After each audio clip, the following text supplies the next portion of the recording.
Baby இன்னும் 30 minutes படம் முடிஞ்சிரும் பேபி, சீக்கிரமா வீட்டுக்கு போய்டு. குறுக்கி அதுல ஒரு நிமிஷம் லேட் ஆனாலும் நீ செத்த. இந்த பாட்டை ஒன்ஸ் மோர் போடுறேன், சவுண்ட் கம்மி வைக்கிறேன், ஓகேயா?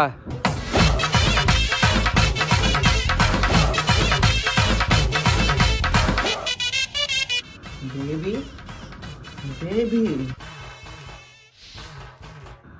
இப்ப தெரியுது உங்க அப்பா நீ ஒரே புள்ளன்னு.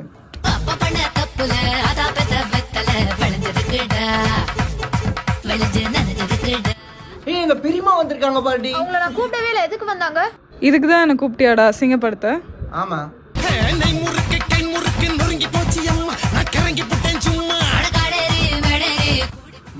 டென்ஷனா இருக்குமா, கொஞ்சம் மோர் மட்டும் போடுறியா? என்னடா டென்ஷன், நீயே போட்டு குடுறா. அத்தை, மீன் குழம்பு ஏன் கிரேவியா செய்யாம குழம்பா செஞ்சிருக்கீங்க? உங்களுக்கு சமைக்கவே தெரியல. பா 2 மோரா போடவா?